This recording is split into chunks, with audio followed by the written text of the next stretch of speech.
এজন্য ওই হালাল পশুর কিছু হারাম জিনিস আছে যেগুলো খাওয়া যাবে না। এগুলো আমরা অনেকেই জানি না, আবার জানি না কিন্তু খায়ও না। কাউকে যদি বলা হয় যে গরু জবাই করছি, ছাগল জবাই করছি, দুম্বা জবাই করছি, জবাই করে রক্তটা কী হইতেছে, পড়তেছে, ওই রক্ত যদি এক গ্লাস কাউরে নিয়ে দেন, ভাই পান করেন, বলেন তো কেউ করবে? ও কিন্তু পান করবে না, কিন্তু ও জানে না যে রক্ত পান করা হারাম, ও কিন্তু জানে না, কিন্তু তবু কি করে, খায়, এটা প্রচলন হয়ে গেছে। তাহলে ভাইয়েরা আমার, হালাল পশুর কোন কোন অঙ্গ খাওয়া হারাম এটা জানার দরকার আছে না নাই? জানার দরকার আছে না নাই বলেন? তাহলে শুনেন, হালাল পশুর জবাই যখন করবেন, ওই পশুর প্রবাহিত রক্ত কখনো হারাম, কখনো খাওয়া যাবে না, পান করা যাবে না। ফ্লোয়িং ব্লাড বলে, প্রবাহিত রক্ত যেটা বলে, প্রবাহিত রক্ত মানে জবাই করলে গলা কাটলেই কি হয়, একটা রক্ত প্রবাহিত হয় না, ওই প্রবাহিত রক্তটা কি করতে হবে, খাওয়া যাবে না, এটা হারাম, ওটা খাওয়া যাবে না।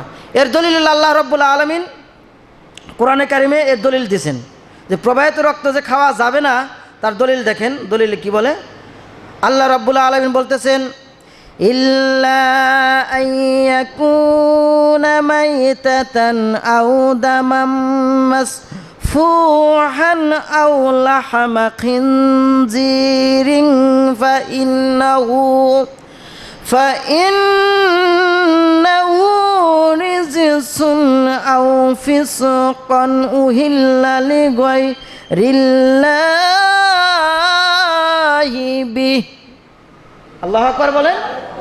ভাইয়েরা আমার, আল্লাহ রাব্বুল আলামিন বলতেছেন ওই রক্ত খাওয়া যাবে না যে রক্তটা পশু জবাই করার পরে প্রবাহিত হবে। প্রবাহিত দামা মানে কি, রক্ত, দামা মানে কি, রক্ত, প্রবাহিত রক্ত, মৃত্যু কিংবা প্রবাহিত রক্ত, অথবা খিনজির, শুকুর, খিনজির অর্থ কি, শুকুর, খিনজিরের গোস্ত খাওয়া যাবে কি যাবে না?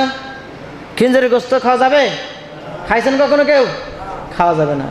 খিনজিরের গোস্ত কিন্তু খায় মানুষে, খায় কিনা বলেন? এক শ্রেণীর মানুষ আছে যারা খায়, মাঝে মধ্যে কিন্তু খিনজির নিয়ে আসে।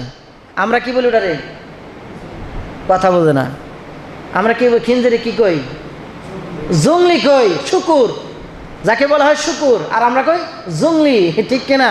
জংলি বলি আমরা জংলি বলি, সবাই চিনি, ওটা হলো শুকুর।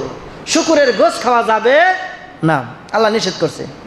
এরপরে আল্লাহ রাব্বুল আলামিন বলতেছেন অপবিত্র যেই জিনিস অপবিত্র এবং আল্লাহ তাআলার নাম ব্যতীত জবাই করা হয়, এই আয়াতের ভিতরে চারটা জিনিস শিখেছে। একটা হলো মৃত জিনিস, মৃত প্রাণী।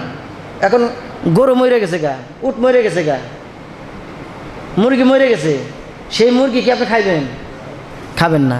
তাহলে মৃত, প্রবাহিত রক্ত, শুকুরের গোস্ত এবং আল্লাহর নাম ব্যতীত অন্য কোনো কিছু যদি পশু জবাই করা, আল্লাহর নাম ব্যতীত পশু জবাই করা হয়, ওইটা কি করা যাবে না, খাওয়া যাবে না। গায়রিল্লাহ মানে আল্লাহর নাম ব্যতীত। এখন মুরগি জবাই করছে, আল্লাহর নাম নাই, আল্লাহু আকবার বলে নাই। গরু জবাই করতেছে, আল্লাহু আকবার বলে নাই, বিসমিল্লাহি আল্লাহু আকবার বলতে এটা বলে নাই, দোয়াও পড়ে নাই। তাহলে বলেন, আল্লাহর নাম ব্যতীত যদি কোনো কুরবানি বা কোনো পশু যদি জবাই করে, হালাল পশু, তাহলে কি কবুল হবে? কবুল হবে না। ভাইয়েরা আমার, তাহলে এই পশু জবাই করার সময় কি করতে হবে? আল্লাহর নাম নিতে হবে। তাহলে এক নম্বর হলো প্রবাহিত রক্ত। বলেন কি রক্ত বললাম? প্রবাহিত রক্ত, এটা খাওয়া যাবে না।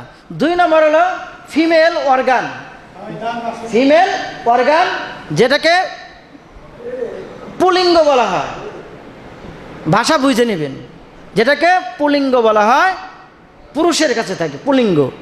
এরপরে আসেন, তারপরে অন্ডকোষ, অন্ডকোষ এটা খাওয়া যাবে না।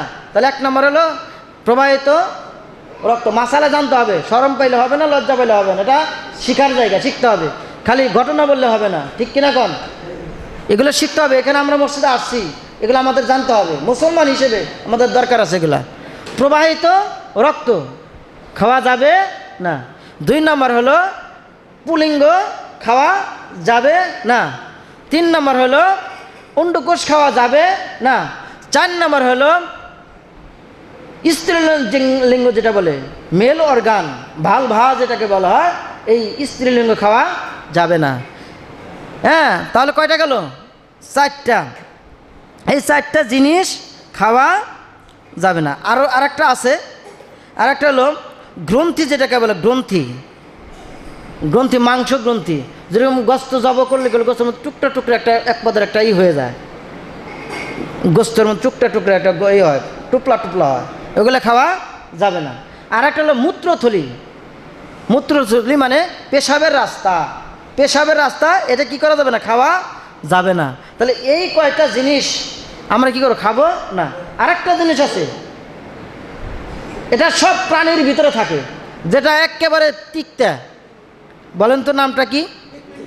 পিত্ত। হ্যাঁ, এই পিত্তটা খাওয়া যাবে না। এই 6টা জিনিস, 7টা জিনিস কি করা যাবে না? হালাল, যদিও হালাল, কিন্তু হালাল পশুর ভিতরে আছে, কিন্তু এই কটা আমার জন্য আপনার জন্য কি? হারাম। এ কটা খাওয়া যাবে না।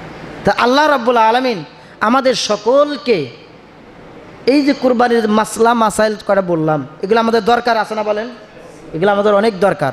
তাহলে কুরবানি কবুল হওয়ার যে শর্তগুলো বললাম এবং যেই হালাল পশুর অংশগুলো খাওয়া যাবে না সেগুলো বললাম।